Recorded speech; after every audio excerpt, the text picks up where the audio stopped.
مهاجر إلى الله بن عيسى وصلى وعلى آله ومقدم ثاني الشيخ عبد الرحمن السجاد وإلى سيدنا سلطان البلاء الحافظ عبد الله بن عباس وإلى سيدنا الإمام فخر الشيخ بكر بن سالم أخي بن سالم وإلى سيد يوسف بن عبد الهاشمي ثم إلى رفقة الأنفاس أحمد بن عمر بن عبد الرحمن الرطاش وسعاد بن عبد الله البارس ثم إلى رفقة الإرشاد وخاف العباد والبلاد الحبيب عبد الله بن عبد بن محمد الحدث آل صاحب الراتب وإلى روح الحبيب علي بن محمد بن حسين الهاشمي صاحب المولد وإلى روح الحبيب الحسين بن أبو بكر العباس لبتان وإلى روح الحبيب أبو بكر بن عمر بن يحيى وإلى روح الحبيب أبو بكر بن محمد الصداق بن زيد وإلى روح الحبيب زاد بن محشر الحميد وإلى روح الحبيب عبد القادر بن جبر وإلى روح الحبيب عبد القادر بن أحمد الزياد وإلى روح الحبيب هذا الله هذا ولا هذا علي بن عبد الله علي رسول الله عبد الله بعاقل وإلى سيد الوالد أحمد التوفيق بن عبد العلي رسول الله ما تزال بن عبد العلي رسول الله ما تزكين عبد العلي رسول الله ما تكرر عبد العلي رسول الله بن محمد بن عبد العلي رسول وإلى رسول خصوصا سيدنا الأستاذ حسن بن أحمد هارون أن الله يعلي درجاته في الجنة وينفعنا بأسراره ونوره وعلمه ونفعته في دين والدنيا والآخرة. الفاتحة. أعوذ بالله من الشيطان الرجيم. بسم الله الرحمن الرحيم. الحمد لله رب العالمين.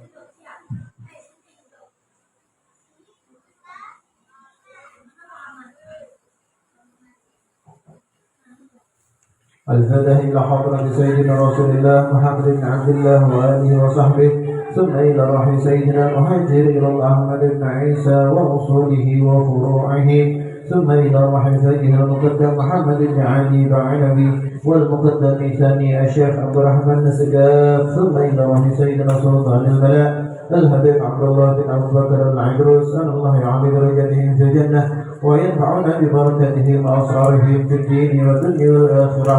وإلى حضرة نبي محمد صلى الله عليه وسلم. الفاتحة. أعوذ بالله من الشيطان الرجيم. بسم الله الرحمن الرحيم. الحمد لله رب العالمين الرحمن الرحيم مالك يوم الدين إياك نعبد وإياك نستعين اهدنا الصراط المستقيم صراط الذين أنعمت عليهم غير المغضوب عليهم ولا الضالين.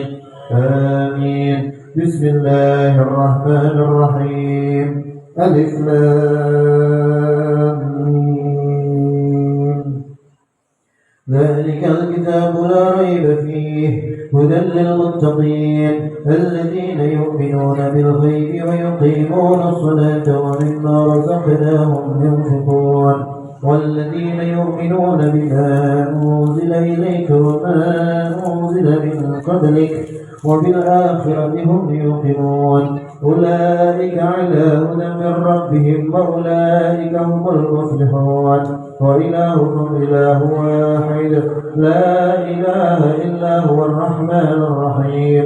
الله لا إله إلا هو الحي القيوم لا تأخذه سنة ولا نوم له ما في السماوات وما في الأرض. من ذا الذي يشفع عنده إلا بإذنه يعلم ما بين أيديهم وما خلفهم ولا يحيطون بشيء من علمه إلا بما شاء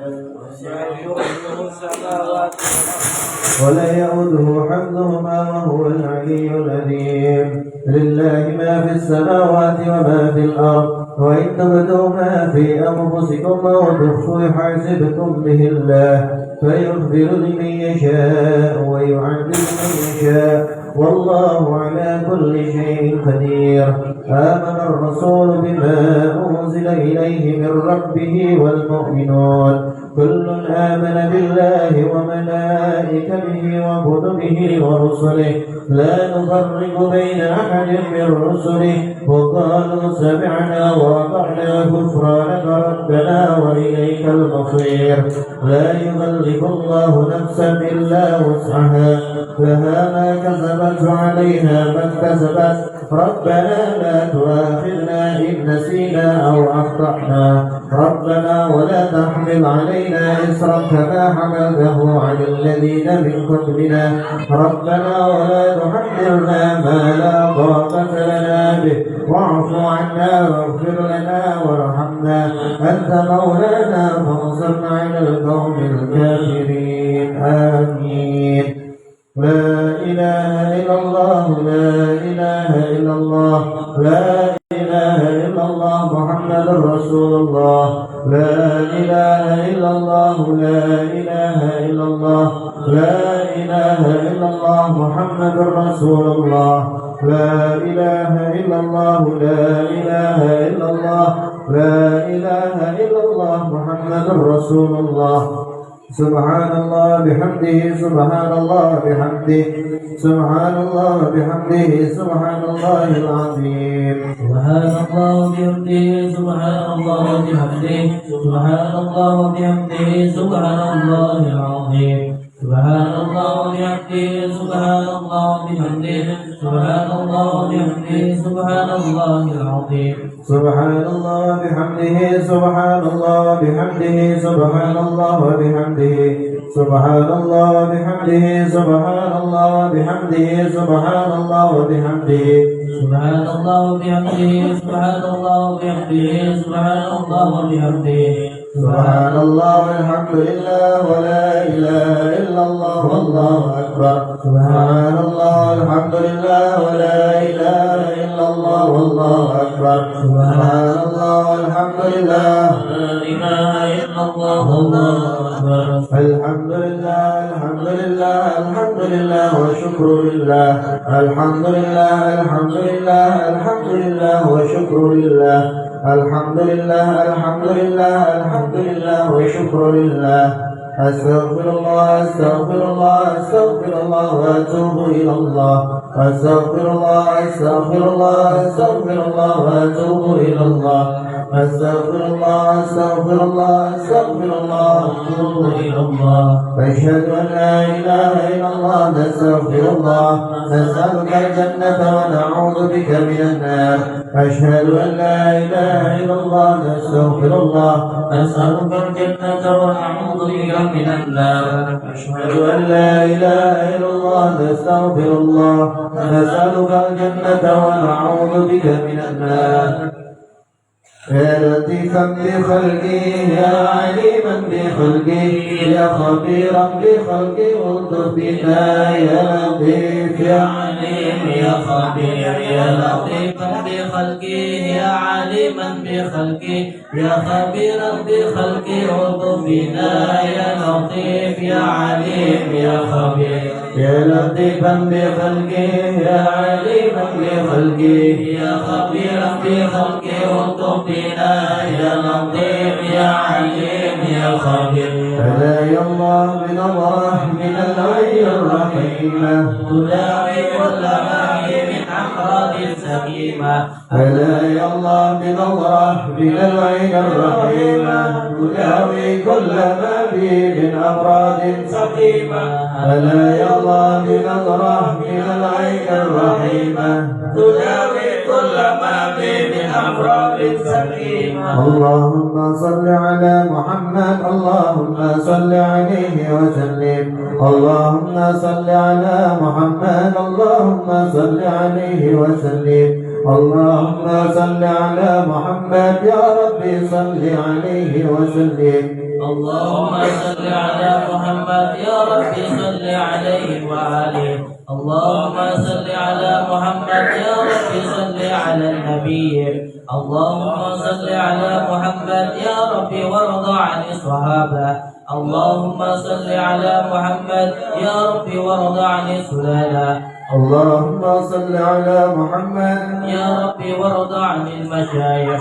اللهم صل على محمد يا رب وارض عن الأئمة اللهم صل على محمد يا رب فارحم والدينا اللهم صل على محمد يا رب فارحم والدينا اللهم صل على محمد يا رب فارحم والدينا اللهم صل على محمد يا رب وارحم كل مسلم اللهم صل على محمد يا رب واغفر لكل مذنب اللهم صل على محمد يا رب واغفر لي ذنوبي اللهم صل على محمد يا ربي واستر لي عيوبي اللهم صل على محمد يا ربي واغفر لي كروبي اللهم صل على محمد يا ربي وارحمنا جميعا اللهم صل على محمد يا ربي وارحمنا برحمتك اللهم صل على حبيبك سيدنا محمد وآله وصحبه وسلم اللهم صل على حبيبك سيدنا محمد وآله وصحبه وسلم اللهم صل على حبيبك سيدنا محمد وآله وصحبه وسلم البلاء الرحيم سيدنا سلطان البلاء الحبيب عبد الله العندروس بن أبي بكر السكران بن عبد الرحمن السكاف وجميع سلسلة عندروسية صغيرهم وكبيرهم ذكرهم وانفاهم أولهم وآخرهم أينما كانوا حلت أرواحهم أجمعين وأن الله يعلي درجتهم في الجنة ويرد علينا من بركتهم أنوارهم وأسرارهم ويرزقنا محبتهم ويشرنا في زمرتهم ويحمينا بحمايتهم ويمدنا بمددهم ربنا يحول في البر والعمل ويكرمنا بكامل حسن الختم عند الموت جامعة شاملة لخير الدنيا والآخرة وإلى حضرة النبي محمد صلى الله عليه وسلم الفاتحة.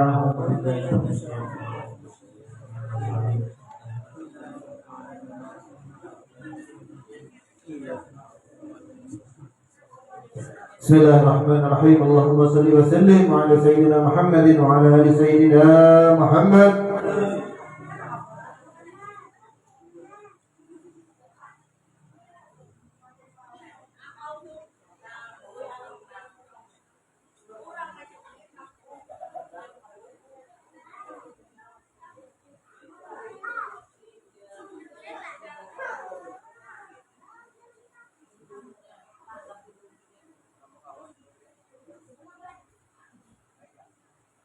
صلى الله على سيدنا محمد وعلى آله وصحبه وسلم. الحمد لله رب العالمين.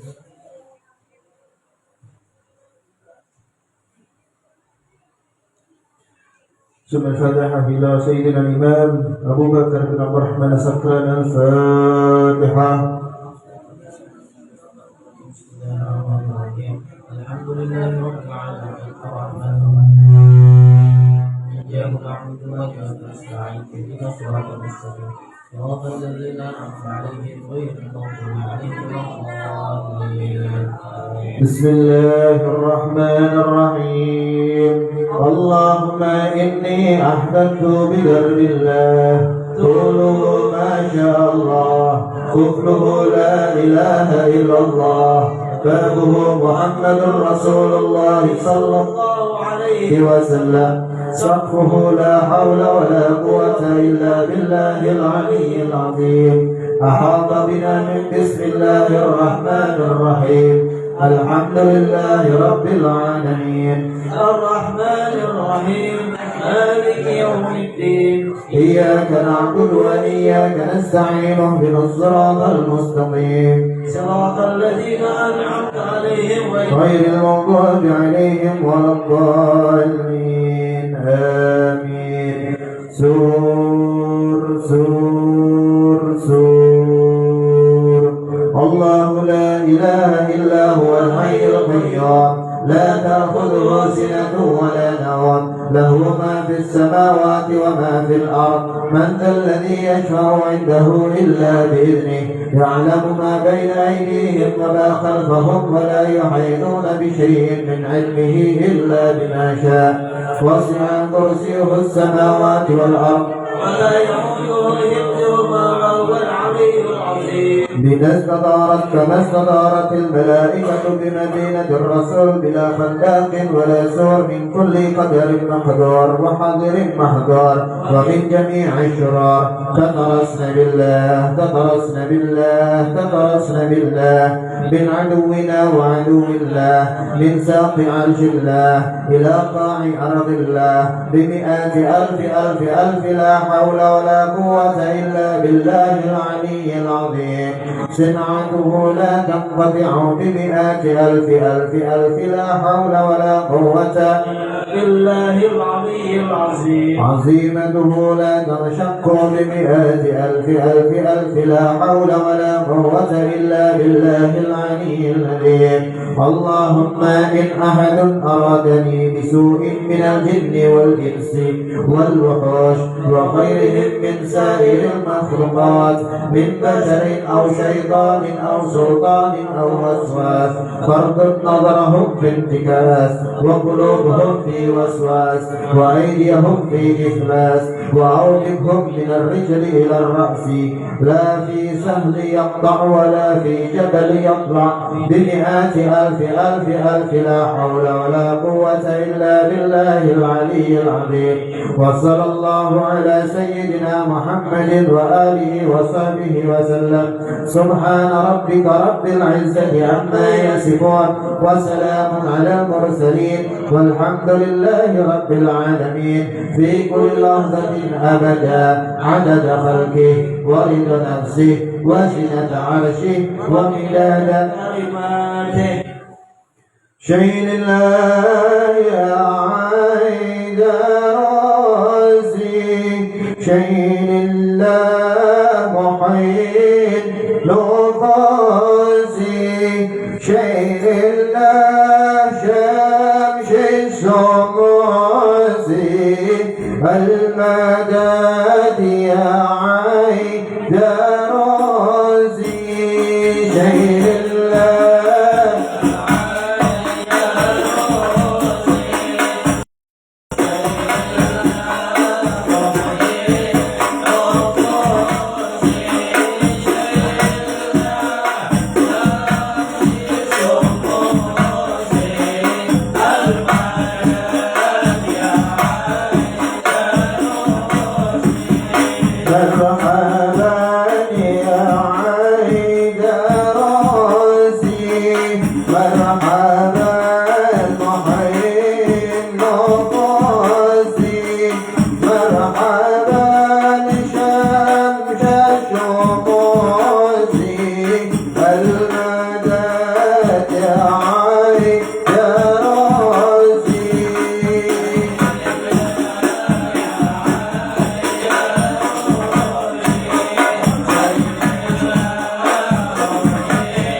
المدد يا عيد راسي سيد الله يا عيد راسي سيد الله محيي راسي سيد الله شمس الصباح المدد يا عيد راسي وصلاة الله سرمد والسلام الله على أحمد صاحب الحوض المبارك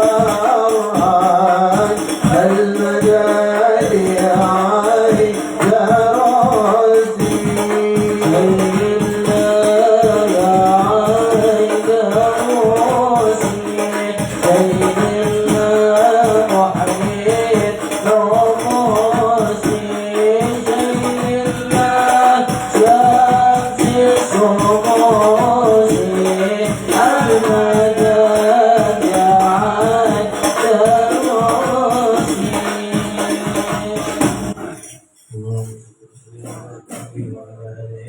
ثم الفاتحة إلى أخر خصوصا سيد الإمام الدكتور دكتور وجود الشيخ بكر بن سالم صاحب العنة رضي الله عنه. الفاتحة. من الشيطان الرجيم. بسم الله الرحمن الرحيم.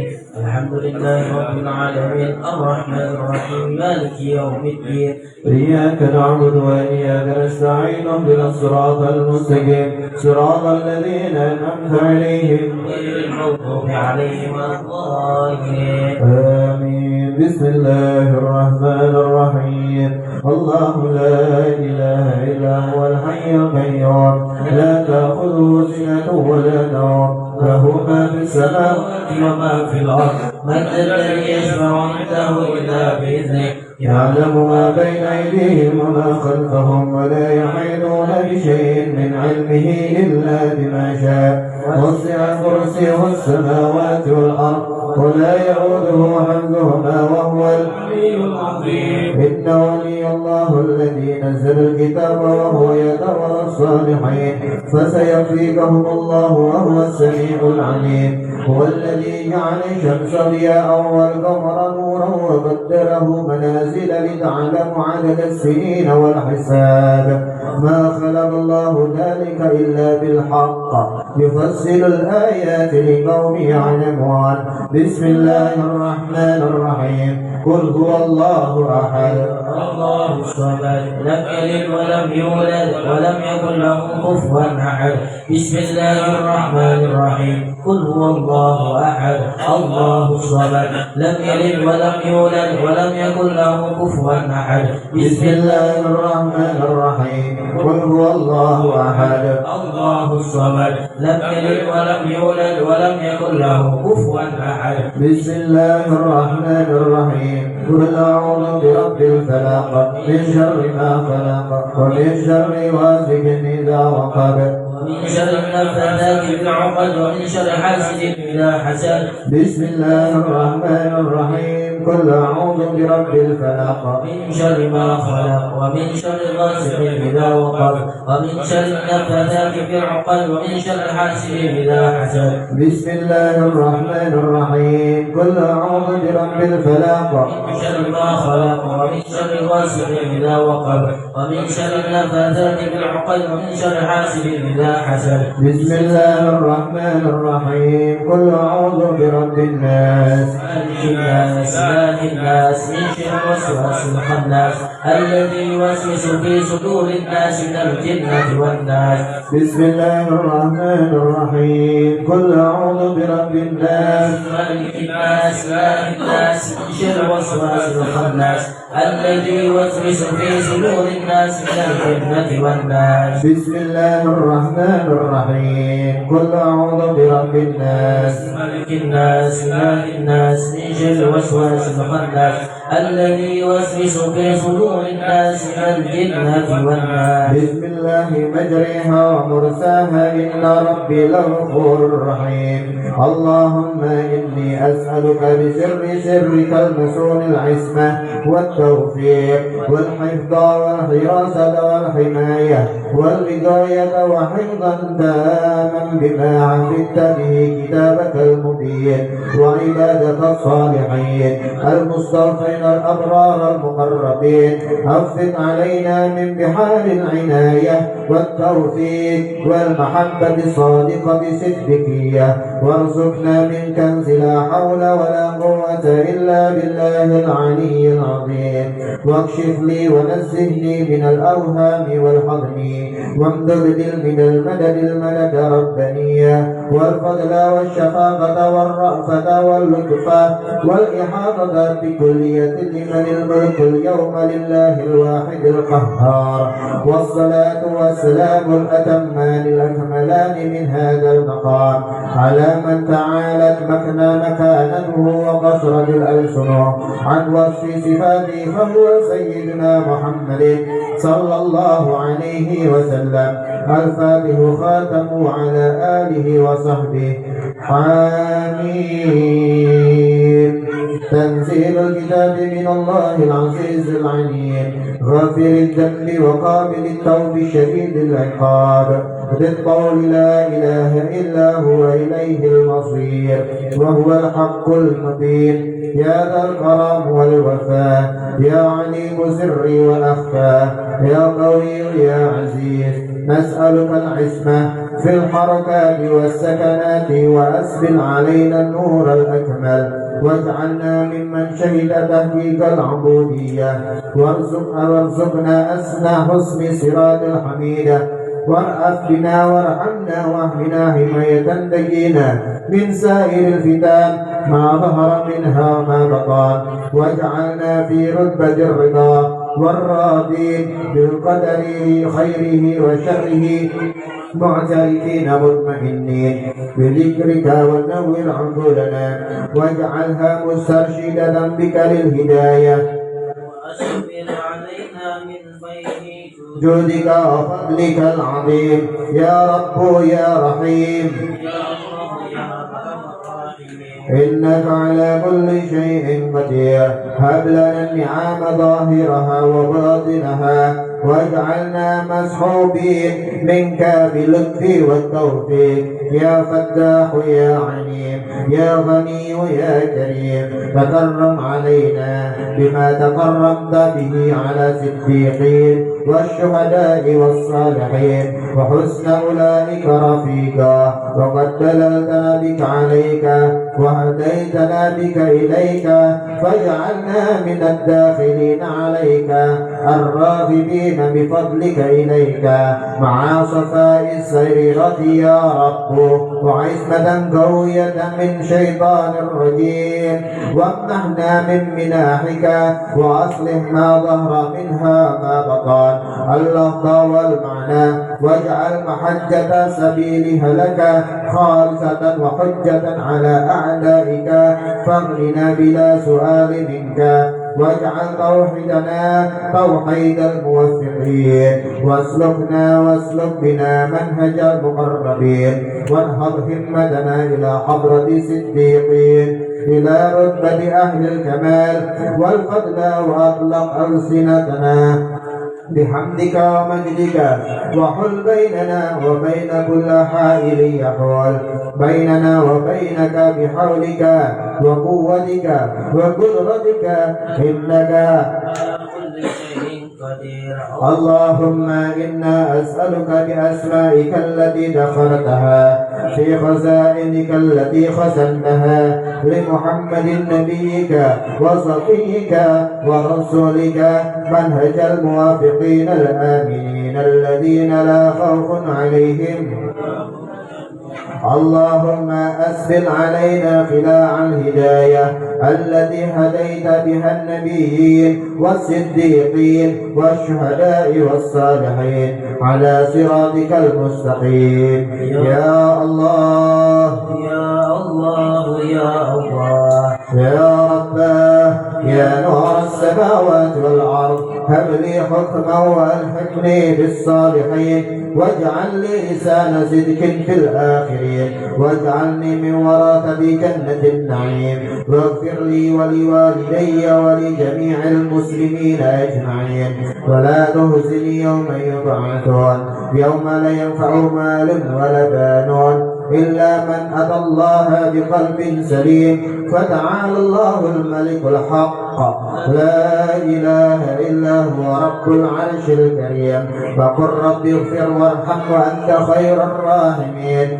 اللهم اجعلنا دائمين الشهود الأكمل والنور الأول والعقل الأفضل اللهم ردنا برضاك وخصصنا بحبك حتى نكون معك من المخلصين حميم حميم حميم حميم حميم حميم حميم ياسين والقرآن الحكيم إنك لمن المرسلين وأقسمت عليك سرك الغامض الذي وسع كرسيه السماوات والأرض ولا يؤوده حفظهما وهو العلي العظيم واجعلنا ممن ظهرت عليه شمس السعادة ومحبة من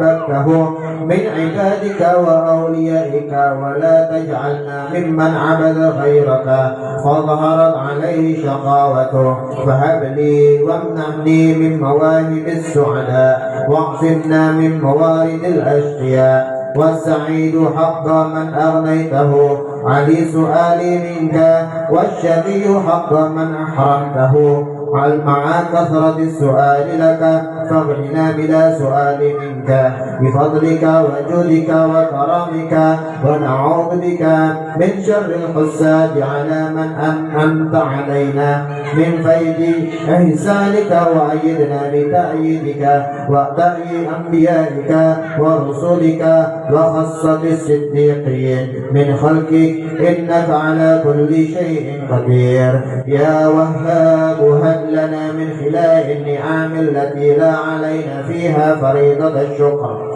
واكسنا من خلال الرضا أسوة تكين من سائر الفتن ما ظهر منها وما بطن مع السلامة والعافية اللهم هب لنا القناعة والصبر والرضا عند المنع والشكر والتواضع عند البسط وأخرج حب الرياسة منا وهب لنا ما لا عين رأت ولا أذن سمعت ولا خطر على قلب بشر ربنا ظلمنا أنفسنا وإن لم تغفر لنا وترحمنا لنكونن من الخاسرين ربنا عليك توكلنا وإليك أنبنا وإليك المصير إن ولي الله الذي نزل الكتاب وهو يتولى الصالحين اللهم ارزقنا نور التوحيد واعصمنا واهدنا وارشدنا إلى أسنى طريق العارفين وبلغنا ما بلغتهم من سر المسعود الذي جعلته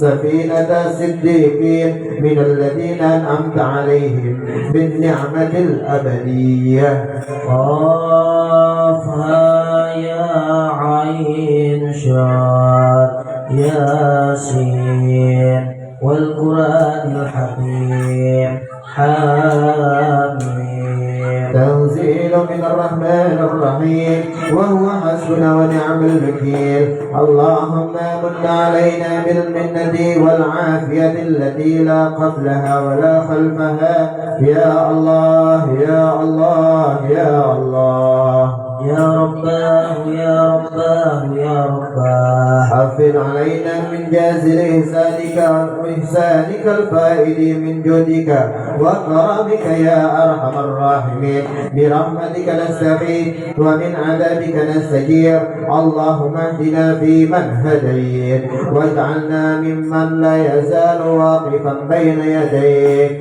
وارحمنا واحرسنا يا ربي بعينك التي لا تنام واكنفنا بركنك الذي لا يرام يا غياث إنعامي ويا شفاء أسقامي اللهم يا سميع ويا بصير بصير يا عليم يا حليم أسألك أن تحفظنا وتحرسنا من كيد الكائدين وحسد الحاسدين واجعل كيدهم في نحورهم يا أرحم الراحمين وهب لنا من لدنك رحمة إنك أنت الوهاب هب لنا إيمانا دائما وقلبا خاشعا وعلما نافعا ورزقا واسعا لا فيه حساب وعطاء من غير سؤال ولا حساب ومنة سبيقة أزلية يا عليم يا عليم يا حليم يا عليم قد منعتني ومننت علي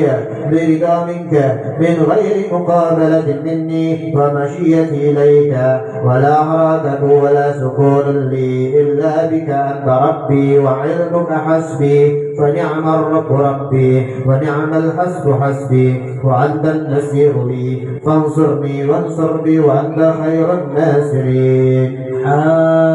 حميم عين سين قاف حمايتنا وستر العرش مسؤول علينا وعين الله ناظرة إلينا بحول الله لا يقدر علينا والله من ورائهم محيط بل هو قرآن مجيد في لوح محفوظ دلنا بك عليك واهدنا بك عليك إن ولي الله الذي نزل الكتاب وهو يتولى الصالحين. قاف يا عين صاد كفايتنا فسيكفيكهم الله وهو السميع العليم.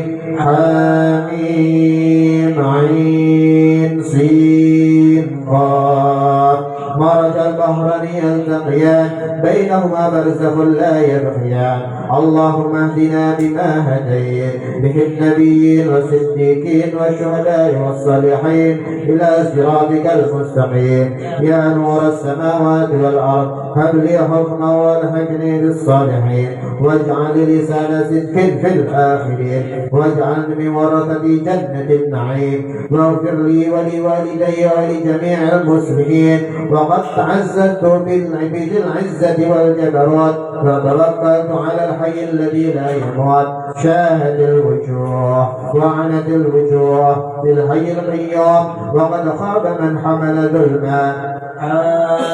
آمين. حم الأمر وجاء النصر فعلينا لا ينصرون وانصرنا بنصرك وعزنا بعزك واجعلنا من أهل رتبة الكمال وأهل اليقين وارزقنا العفو والعافية ودوام العافية والستر على العافية والمعافاة الدائمة في الدين والدنيا والآخرة لنا يا ربي ولذريتنا ولوالدينا وأولادنا وجميع المسلمين جعلهم الله من حزبه الذي لا خوف عليهم ولا هم يحزنون أولئك حزب الله ألا إن حزب الله هم المفلحون. سيدنا محمد خاتم النبيين الفاتح خاتم سيد الأولين والآخرين وعلى أهل بيت الطيبين الطاهرين وعلى سائر الصحابة أجمعين ورضي الله تعالى عن سادتنا أبي بكر وعمر وعثمان وعلي وعن الحسن والحسين يومنا هذا إلى يوم الدين واجعلنا منهم وفيهم برحمتك يا أرحم الراحمين ولا حول ولا قوة إلا بالله العلي العظيم. وصلى الله على سيدنا محمد وآله وصحبه وسلم والحمد لله رب العالمين. الفاتحة. الحمد لله رب العالمين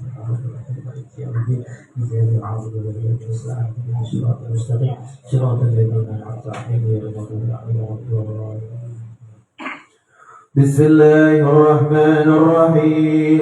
اللهم يا عالم السلطان يا قادم الإحسان يا دائم النعم يا كاثر الجود يا واسع العطاء يا خفي اللطف يا حليما لا يعجل صل يا رب على سيدنا محمد وآله وسلم وارض عن الصحابة أجمعين. اللهم لك الحمد شكرا ولك المن فضلا وأنت ربنا حقا ونحن عبيدك رقا وأنت لم تزل لذلك أهلا.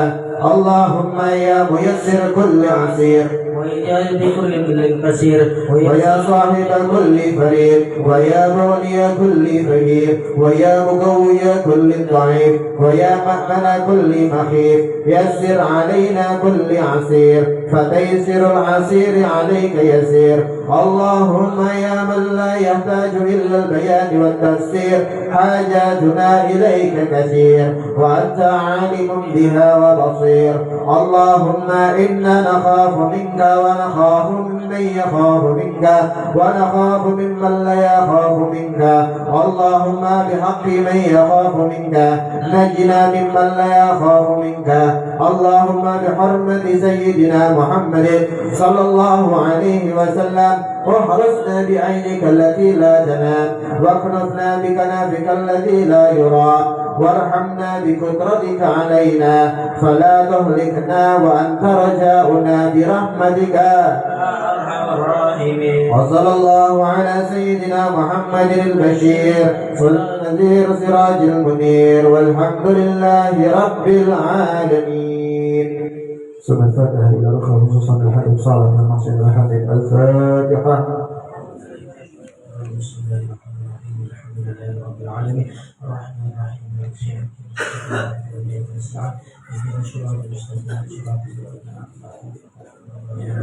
بسم الله الرحمن الرحيم. اللهم صل على سيدنا محمد صلاة تغفر بها الذنوب وتصلح بها القلوب وتنطلق بها العصاب وتلين بها الصعاب وعلى آله وصحبه ومن إليه منسوب والحمد لله رب العالمين. تكتم هوانا إن أردت رضانا واحذرت بحب سرنا لسوانا يا ربنا أتواصفا بمحمد يغفر لنا يا سامعا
المصطفى بمحمد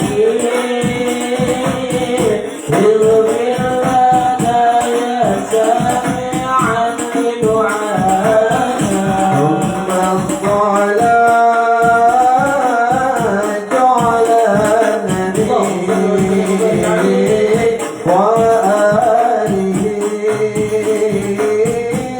ما حركت ريح الصباح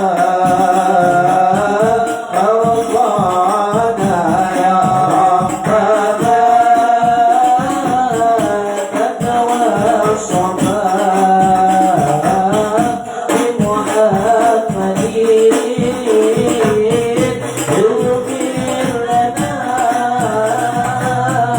يا سامعا لدعانا اللهم صل وسلم وبارك عليه وعلى آله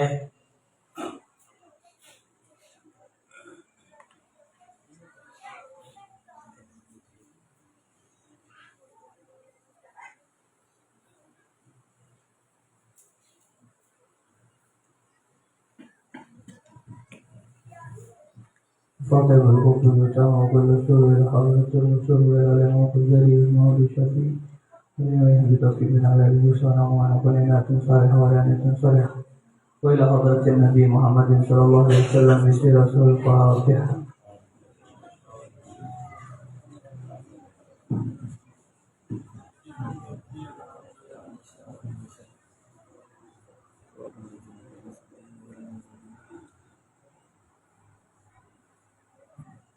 بسم الله الرحمن الرحيم والتعلم والتعليم والتذكر والتذكير والنفع والانتفاع والإفادة والاستفادة والحث على التمسك بكتاب الله وسنته والدعاء له والدلالة على الخيرات ومرضاته والجاه وقربه وثوابه وقربه سبحان الله وتعالى.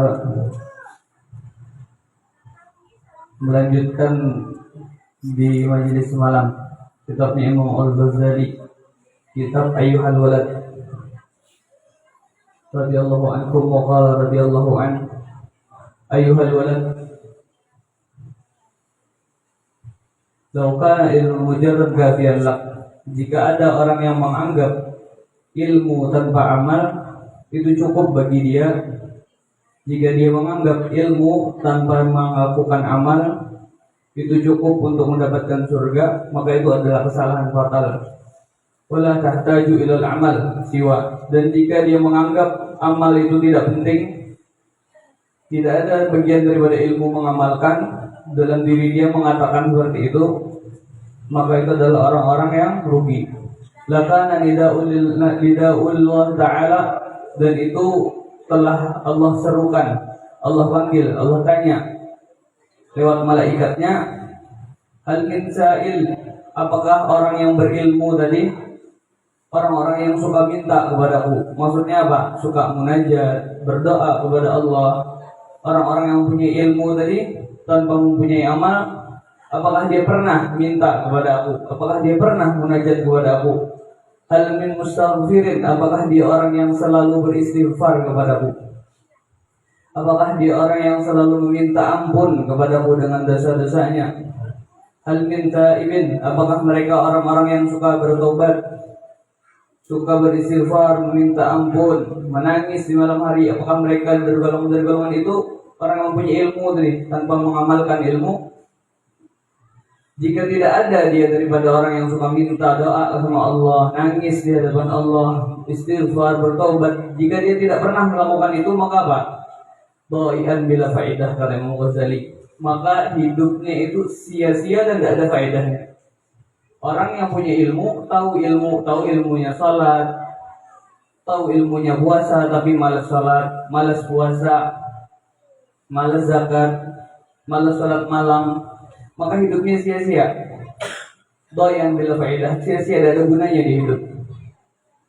Waruya, dan diriwayatkan, anna jama'atan minas sahabati radhiyallahu alaihim ajma'in, dan diriwayatkan daripada sahabat baginda Nabi Muhammad sallallahu alaihi wasallam, zakaru, mereka menyeru atau memanggil atau menceritakan ceritanya Abdullah bin Umar inda Rasulullah sallallahu alaihi wasallam. Dia menceritakan tentang Umar bin Abdullah, sahabat Nabi yang begitu saleh, yang begitu alim, yang mengamalkan ilmu. Diceritakan, gimana ya Rasulullah, Abdullah bin Umar ini orang Masya Allah enggak? Orang ilmunya bermanfaat enggak? Kata Rasulullah, Faqala alaihi salatu wassalam, Rasulullah berkata, ni'mar rajul huwa law kana yusalli bil-lail.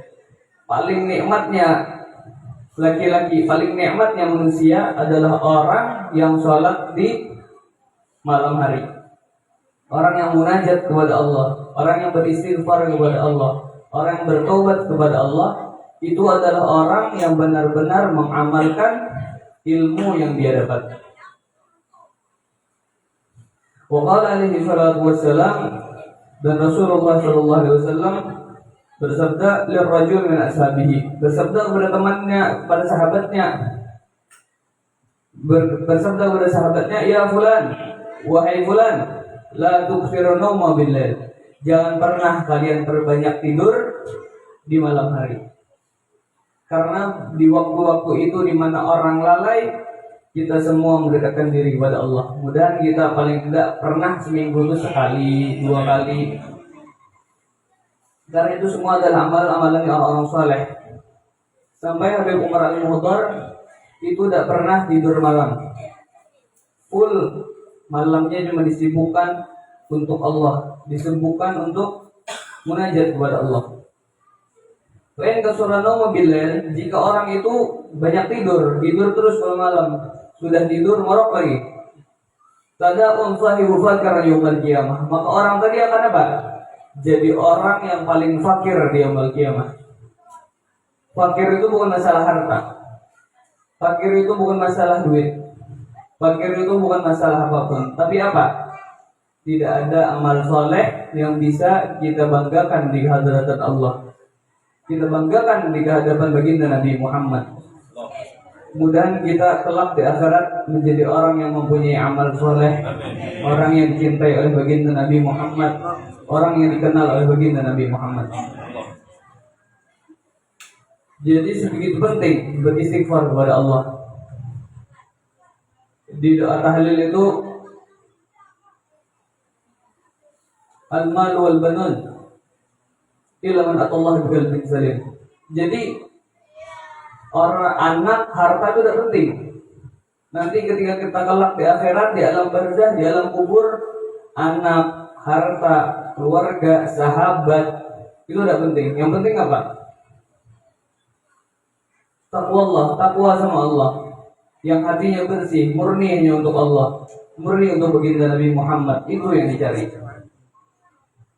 Jadi sebegitu penting amal yang kita dapat daripada ilmu itu penting. Jadi kita harus mengamalkan walaupun sedikit. Tidak usah banyak-banyak yang kita bisa, yang kita sanggup amalin. Kalau yang susah nanti dulu. Yang penting bisa sedikit. Sholat sama sunnah-sunnahnya. Ini enggak, sholat rakaat pertama Fatihah, surahnya tidak ada. Cuma Fatihah doang. Kulhu aja malas. Setidaknya sunnah Nabi diamalin. Kulhunya, tumakninanya, wajibnya harus ada. Ayyuhal walad, wahai anak, kata Imam Ghazali, wa minal laili fatahajjat bih. Kata Allah apa? Allah berfirman dalam Al-Quran, maka bangunlah kalian di malam hari, bertahajudlah. Karena di waktu itu penting. Itu perintah daripada Allah. Tapi tahajud bagi Nabi itu wajib. Bagi umatnya sunnah. Karena sebegitu sulitnya tahajud. Mudah kita bisa mengamalkan tahajud. Wabil ashar hum yastaghfirun. Dan ketika fajar terbit, ketika subuh itu terbit, kalian alangkah indahnya beristighfar kepada Allah. Karena istighfar itu penting. Kalau kita tidak punya uang, kita sedih, kita sumpah, ada di dalam Al-Quran. Faqul astaghfiru innahum kana ghafara yursilis samaa 'alaikum midrara wa yumdidkum bil amwal wal banin wa jannatuhum anhara. Jadi kalau kalian butuh dunia, butuh akhirat sekalipun, butuh hilangkan sumpah, beristighfar. Karena kata Allah apa? Kalau kalian bisa mengamalkan istighfar, beristighfar, terus taubat sama Allah, pasti Allah beri harta, anak, bahkan surga akan Allah beri. Mudah kita jadi orang yang selalu beristighfar kepada Allah. Wal mustaghfirina bil azhar. Dan di dalam Al-Quran Allah berfirman, al mustaghfirina bil azhar. Allah itu bangga menyebut orang-orang yang suka beristighfar itu Allah sebut. Jadi Allah suka sama orang-orang yang suka beristighfar. Allah itu cinta sama orang-orang yang suka beristighfar.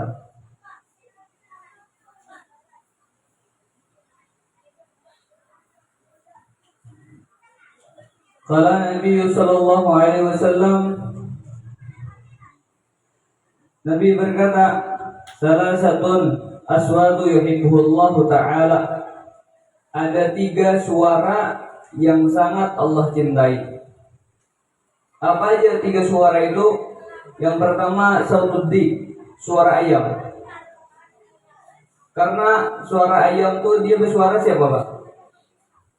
Subuh. Bahkan orang dulu udah punya jam tahu subuh dari mana? Suara ayam. Dan kalau kita pernah mendengar ayam, walaupun tidak perlu waktu subuh, kita mendengar suara ayam sore, malam ada suara ayam, berarti ayam itu melihat malaikat. Kalau ada suara ayam, maka baca Allahumma ja'alni minas shalihin. Ya Allah, jadikan aku orang-orang yang saleh. Kalau mendengar suara ayam berkokok, berarti ayam melihat malaikat. Tapi sebaliknya, kalau mendengar himar keledai, ada suara keledai, a'udzubillahi minasyaitonir rajim. Kalau keledai berbunyi, berarti keledai melihat setan turun ke bumi. Itu kebalikannya. Kalau kita melihat ayam, doa, ya Allah mudah jadi kita semua yang ada di sini jadi orang-orang yang saleh. Yang pertama suara ayam, yang kedua Pak, as-sautul ladzi yaqra'ul Qur'an. Yang kedua, Allah suka mendengar suara orang yang membaca Al-Quran. Jangankan yang baca, yang dengar bakal dapat pahala. Yang dengar bakal dapat pahala. Bahkan kalau orang sebelum tidur baca qul huwallahu ahad, rabbil falaq sampai dia tidur, selama dia tidur dihitung dia tidur itu beribadah sama Allah. Yang ketiga Pak, sautul mustaghfirina bil ashar. Yang ketiga, suara orang-orang yang beristighfar kepada Allah di waktu fajar, di waktu subuh. Allah cinta sama orang-orang itu. Jadi 3 suara ini yang membuat Allah cinta dengan suara tersebut, karena semuanya berkaitan dengan ridhonya Allah, berkaitan dengan ibadah kepada Allah. 3 suara ini mudahan kita bisa menjadi orang yang membaca Al-Quran, mengamalkan Al-Quran, selalu beristighfar kepada Allah. Qala Sufyan ats-Tsauri, berkata Imam Sufyan ats-Tsauri rahimahullah, semoga Allah merahmatinya, Inna Allah Ta'ala khaliqar rihan tahubbu waqtal ashar. Jadi Allah menciptakan angin di pagi hari, dingin loh, hawanya dingin, tenang. Untuk apa? Hawa dingin, hawa tenang itu untuk apa? Tahmil adhkar wal istighfar ila malikil jabbar. Angin tersebut diciptakan sama Allah, dingin itu untuk mengangkat doa-doanya orang yang beristighfar kepada Allah, mengangkat zikir-zikirnya orang yang beristighfar, orang yang munajat sama Allah, diangkat dengan angin yang berhembus begitu indah, begitu dingin, begitu adem. Karena di waktu itu orang yang lalai sama Allah tidak merasakan dinginnya hawa yang begitu indah. Waqala aidan, dan berkata juga Imam Sufyan ats-Tsauri, idza kana awwalul lail, jika ada di awal malam itu jam 12, jam 1, jam 2, itu awal malam. Yunadi munadin tahtal ars. Jadi malaikat memanggil dari bawah arsy Allah, memanggil kepada orang-orang yang saleh, kemudian kita tergolong dari orang yang saleh. Allali yaqumul 'abidun, apakah kalian tidak ingin bangun hanya untuk beribadah wahai orang-orang yang ahli ibadah? Wa yaqumun wa yusallina ma Allah. Maka kalau kalian sudah bangun, salatlah, beristighfarlah, bangunlah. Untuk apa? Mencari ridhonya Allah Subhanahu wa taala.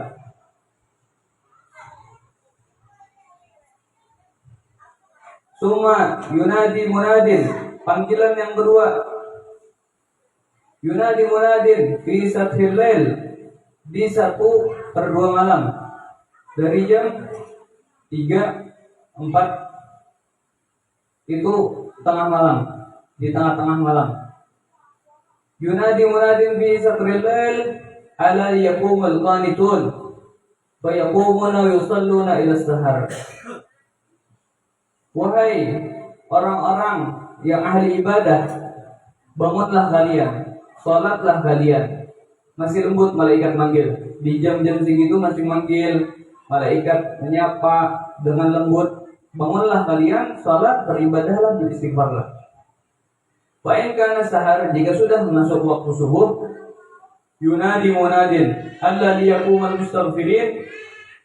Apakah kamu tidak ingin bangun wahai orang-orang yang ahli beristighfar? Fa yaqumun wa yastaghfirun. Maka bangunlah, salat, beristighfarlah. Karena subuh itu bagi orang-orang saleh sudah telat. Jadi beristighfarlah kalian. Munajat sama Allah, minta ampun sama Allah. Ini yang terakhir baru mungkin kalangan-kalangan kita ini.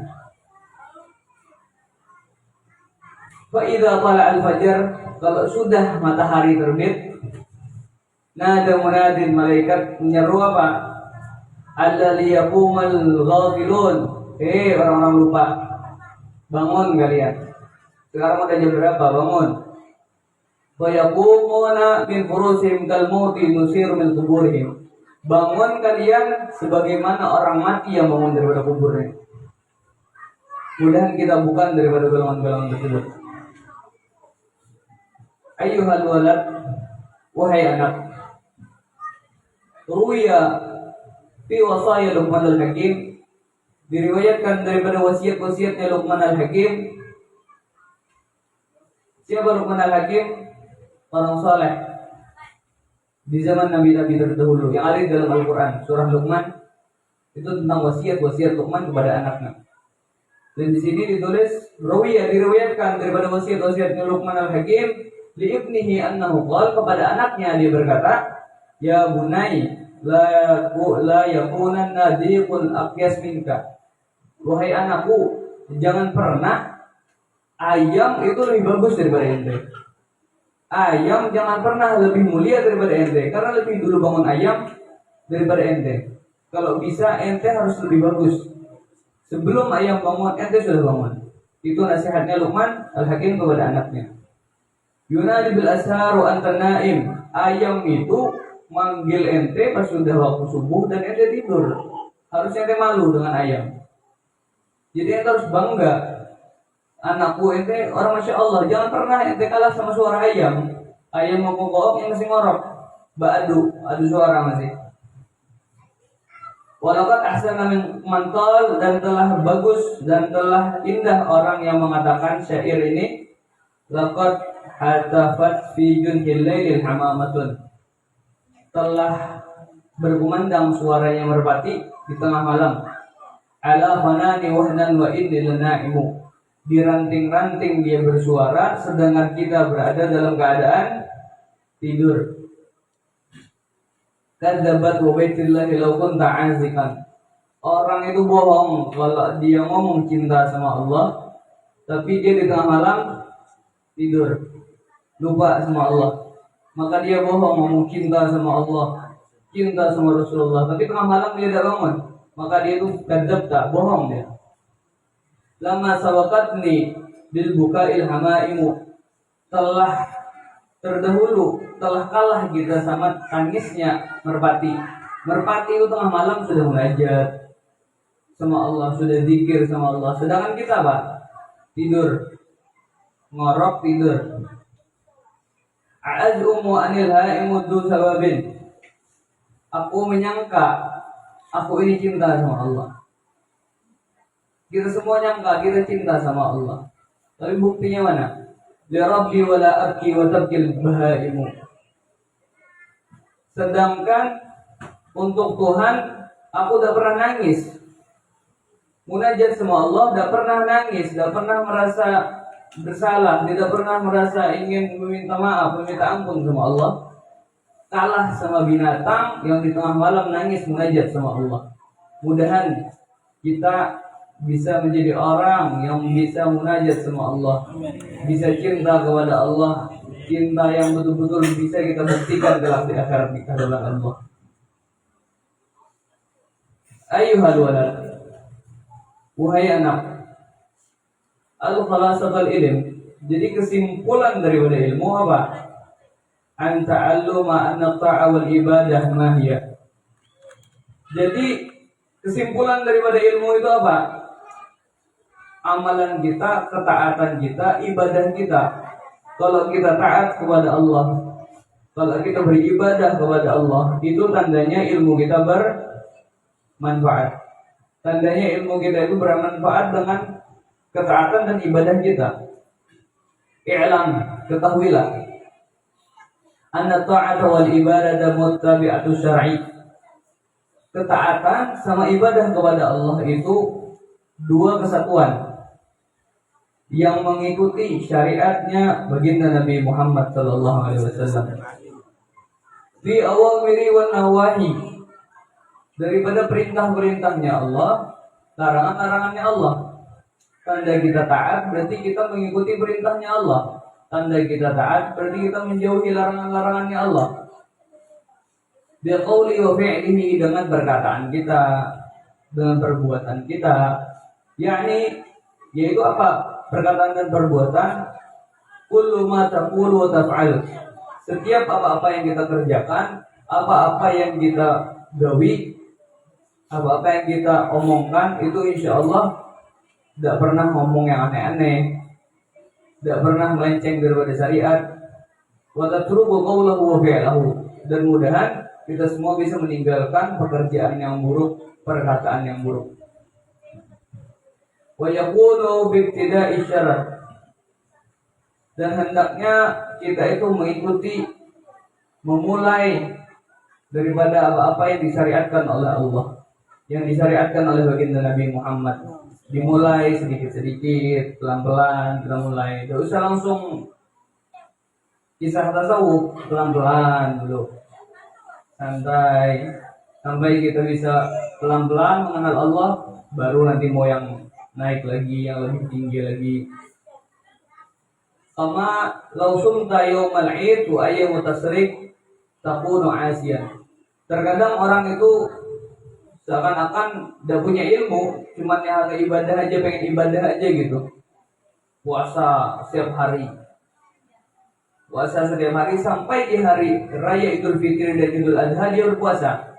Padahal hari raya Idul Fitri dan Idul Adha itu kalau kita puasa, maka hukumnya haram. Jadi terkadang orang-orang zaman dulu tuh yang penting ibadah aja, tidak ada mengenal ilmu, tidak ada mengenal syariatnya Allah, ibadah aja yang penting.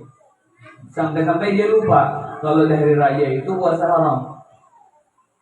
Au shallaita fi sawbil ma'sub, atau dia salat tapi bajunya minjem pun kawan kada pada, atau mencuntang baju orang. Fi sawbil lubsul haram, atau dia memakai baju, salatnya pakai baju yang haram. Kal harir, seperti sutra. Jadi bila yang baju full sutra 100%, lakian haram pakai. Lakian kada boleh, kecuali bila perang baru boleh. Bila lakian di saat santai gini memakai baju sutra full 100%, itu haram.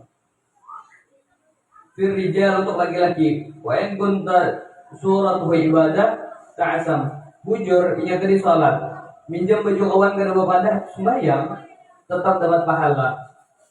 Inya menyuntang baju sembahyang, bujur dapat pahala sembahyang, tapi dapat juga dosanya. Gambarannya inya salat, tapi dosanya lebih jelas karena inya salat dalam keadaan memakai baju yang haram. Ayyuhal walad, yang bagilah an yakuna qawluka wa fi'luka muwaffiqan lisyar'i. Hendaknya seyogyanya sepantasnya kalian berkata, bagawian, beramal yang sama, yang menuruti syariatnya baginda Nabi Muhammad sallallahu alaihi wasallam. Idzal ilmu wal amal bila ibtida'i syar'i dhalalatun.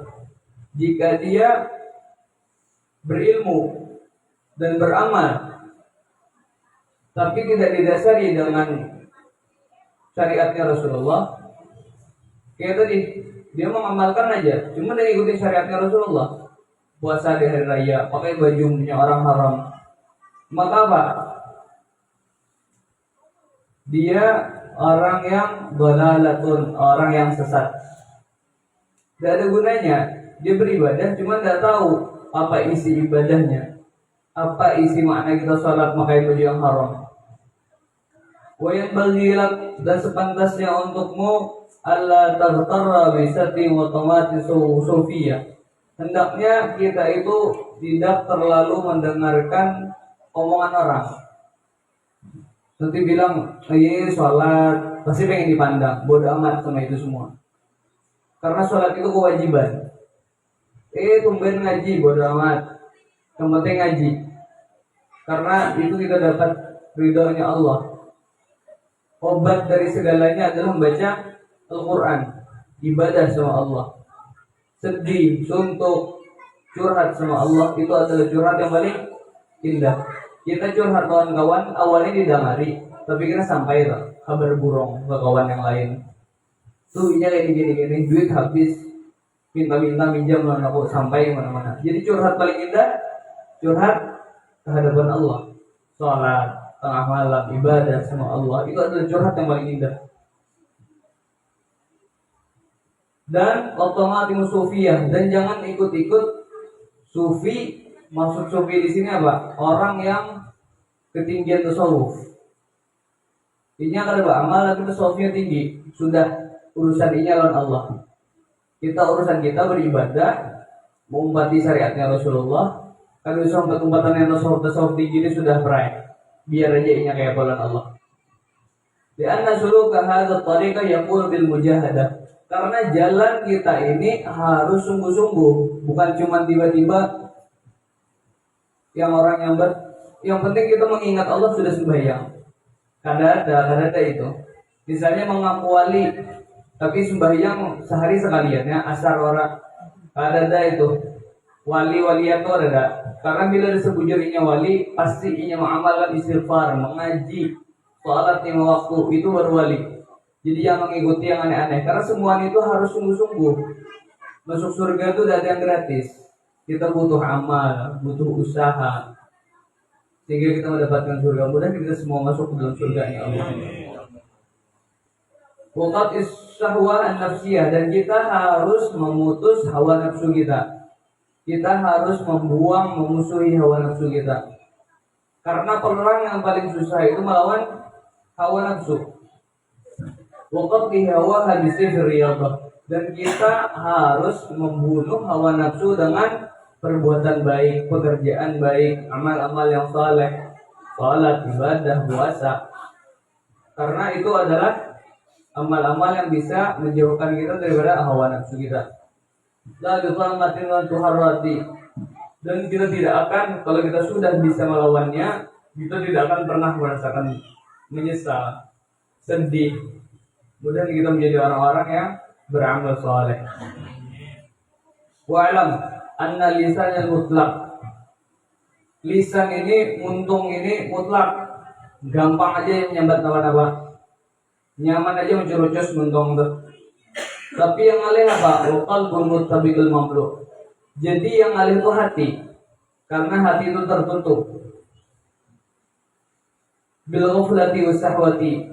Hati ini tertutup, yang tahu cuma Allah tentang lalainya kita, tentang dosa-dosa kita, tentang syahwatnya kita.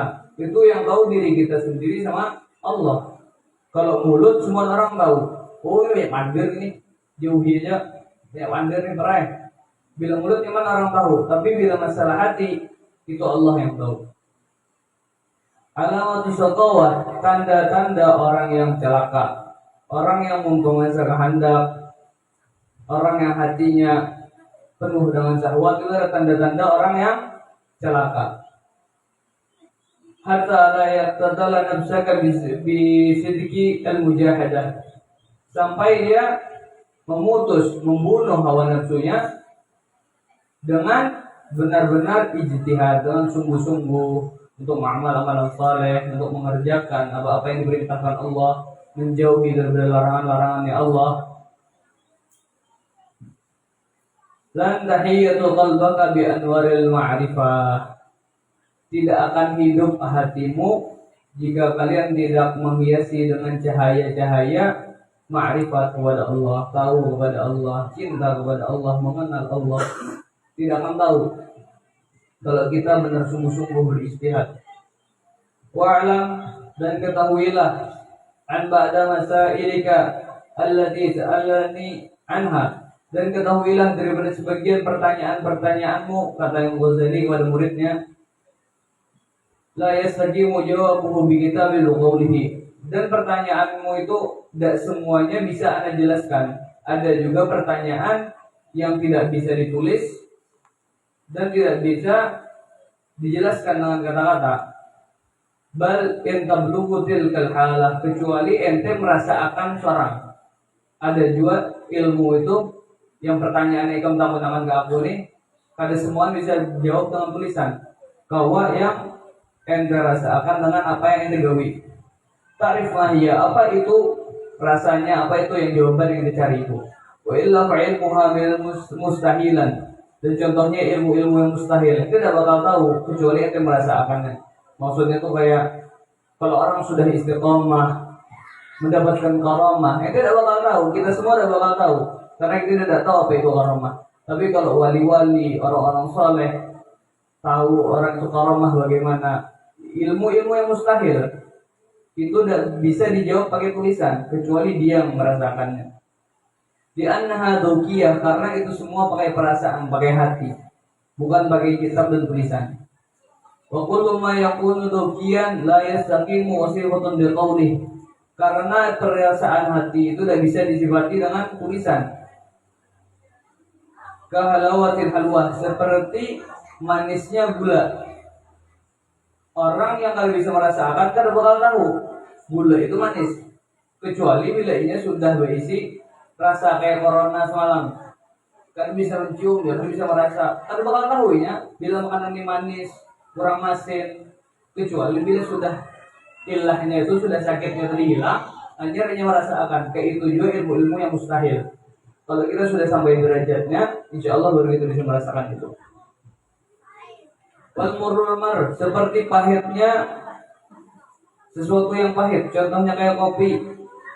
Bila inya kayak tadi nggak bisa merasakan, bakal tahu rasanya itu kayak apa. La ta'rifu illa bidzauqi, kecuali dia mengetahui dengan perasaannya. Kama hukia, sebagaimana diceritakan, anna ini dan ada seorang orang itu impoten. Impoten tahu Pak? Seperti orang itu, kata ila sahabilah, ia menulis pesan kepada kawannya. Arifni ladzatul mujamaah kaifa takun. Beritahu aku kayak apa nyamannya berhubungan badan lo. Beritahu aku kayak apa rasanya. Dibalas kawan-kawannya apa? Maka fi jawabihi, dibalas kembalinya. Ya fulan, wahai fulan. Ini kunta hisabtu ya ini dan faqat. Aku mengira ikam ini cuman impoten. Wal'an araftu annaka ini wa ahmaq. Dan sekarang aku tahu ikam itu impoten lawan dungu. Karena kan daripada perasaan itu yang tahu cuma perasaan kita seorang. Bila sudah tahu kita akan sampai derajat itu, jangan ikam tahu dengan orang. Muntungnya jangan lu bandir. Orang yang mendengarnya akhirnya coba ikam berada, orang ada bakal tahu. Tapi karena ikam bebadah, jadi ikam tuh aku hanya tahu. Bila ikam tuh impoten lawan dongo. Jangan ikam pendam, karena ada bakal ada yang tahu. Dan itu urusan ikam dia lagi. Karena itu tuh tinggal ente yang mintalan Allah, istighfaran Allah, sudah urusan dengan Allah aja. Jangan sampai orang lain tahu. Bila orangnya kawan yang baik, menasehati, memberi semangat. Bila kawan yang beri muar, diuluti habis, sambatnya dongo ini lah. Karena hadihi ladzatu dzauqiyah, karena perasaan itu daripada dalam hati. Karena bisa kita sampaikan dengan tulisan. Menjelaskan pakai buku ya pun bakal tahu rasanya kayak penikmatnya. Hubungan badan itu kan bakal tahu. Intasil ilaiha, jika sudah sampai kepada tujuannya dia, apa yang dia tuju, misalnya kayak tadi, kecuali kalau ente tidak impoten, mau berdiri, nah ente hanya tahu rasanya, pokoknya apa, ente bakal ta'arif, ente bakal tahu, ente bakal kayak apa tahu nyamannya kaum dekte akan, misalnya oh rasanya tuh pokoknya, kayak ini bang, kalau ada penyambat. Bila ente bakal tahu, kayak apapun bakal tahu. Karena itu baik perasaan, kayak itu juga karomah para orang-orang soleh, karomah daripada wali-walinya Allah.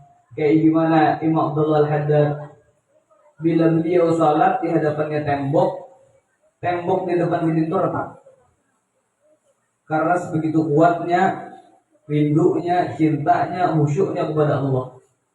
Tembok di depannya retak. Sebagaimana Habib Muhammad Jamalullah. Sedangkan sholat itu kan harus bertumaknina. Beliau sholat tuh laju. Allahu Akbar, Allahu Akbar, Allahu Akbar. Sedangkan orang tuh harus ada istirahat semuanya. Allahu Akbar. Sami Allah liman hamidah. Habib Muhammad Jamalullah tuh ada tumaknina. Sampai santrinya bertakun, ya Syekh, maka dalam kitab fikih mana aja tumaknina tuh wajib. Bagian istiqomah tuh wajib. Karena itu bagian dari rukunnya sholat. Bujur itu bila ikam. Bila aku bertumaknina, maka mendapatkan nikmatnya keluar mani. Karena beliau siap takbir, mengangkat takbir, terbuka takbir kepada Allah, terbuka takbir kepada surga, melihat bidadari. Jadi bila beliau sembahyang lambat, ada tuntung-tuntung sembahyang, ada habis-habisnya sembahyang. Begitu juga Habib Muhammad Jamalullah ketika beliau membaca Al-Quran, setiap hari beliau tuh baca Quran, sampai mengingatkan kepada santrinya, bila masuk bulan Ramadan, jangan ada satupun santri yang lalai membaca Al-Quran, harus membaca Al-Quran. Bila kata kawa hatam 5 kali, hatam 2 kali barang, bila kata kawa sekali barang, yang penting Ramadan membaca Al-Quran.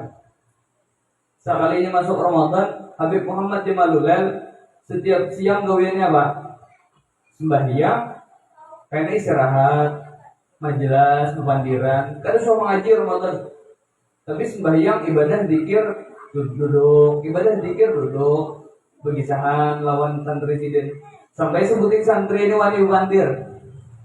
Ya Syekh, antum ini mewajibkan kami biasa mengaji, biasa membaca Al-Quran di bulan Ramadan. Sedangkan pian kadang membaca Al-Quran. Senyum sidin, ambilkan Al-Quran. Dan belakan A'udzubillahi minasyaitonirrajim. Palit liar sidin masukkan ke muntung santrinya. Manis daripada manisnya madu. Alhamdulillahirabbil alamin. Palit muntung sidin, palit orang pulang. Lebih manis daripada manis yang pertama tadi. Ar-Rahmanir-Rahim, palit pulang. Dianokan ke muntung santrinya. Lebih manis daripada yang kedua tadi. Terus beliau nyambat. Terus apa faedah anak bila puasa? Bila setiap mengaji rasanya nyaman kayak ini terus, rasanya nikmat terus. Jadi beliau ganti dengan amal-amal yang lain, zikir, salat, ibadah, mengajar, tanda baca Al-Quran, karena beliau sudah mendapatkan derajat nikmat yang gak bisa kita rasakan kecuali kita berada seperti beliau. Mudah kata kau kita menjadi orang wali, menjadi orang saleh, kita menjadi orang yang cinta lawan orang saleh.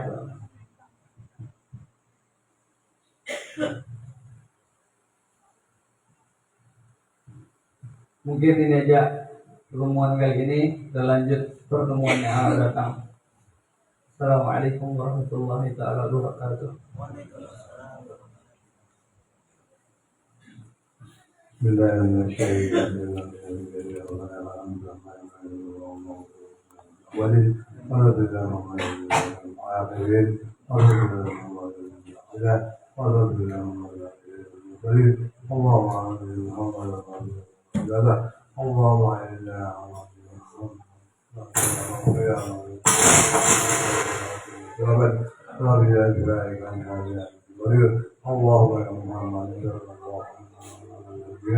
محمد الله بلغ رمح ربي اغفر لي ربي اغفر لي اللهم انا عافيه ونرجو في الدنيا والاخره وصلى الله على سيدنا سبحان ربي العظيم الحمد لله رب العالمين يا أرحم الراحمين يا أرحم الراحمين يا أرحم الراحمين فرج على المسلمين يا أرحم الراحمين يا أرحم الراحمين يا أرحم الراحمين فرج على المسلمين يا ربنا يا كريم يا ربنا يا رحيم أنت الجواد الحليم وأنت نعم المعين يا أرحم الراحمين يا أرحم الراحمين يا أرحم الراحمين فرج على المسلمين وليس نرجو سواك فادرك إلهي دراك قبل الفنا والهلاك يا عم دنيا ودين يا أرحم الراحمين يا أرحم الراحمين يا أرحم الراحمين فرج على المسلمين وما لنا ربنا سواك يا حسبنا يا ذا العلا والغنى ويا قوي يا متين يا أرحم الراحمين يا أرحم الراحمين يا أرحم الراحمين فرج على المسلمين نسألك وليجيب العدل كي نستجيب على هداك القويم ولا نطيع اللعين يا أرحم الراحمين يا أرحم الراحمين يا أرحم الراحمين فرج على المسلمين غفر الله منكم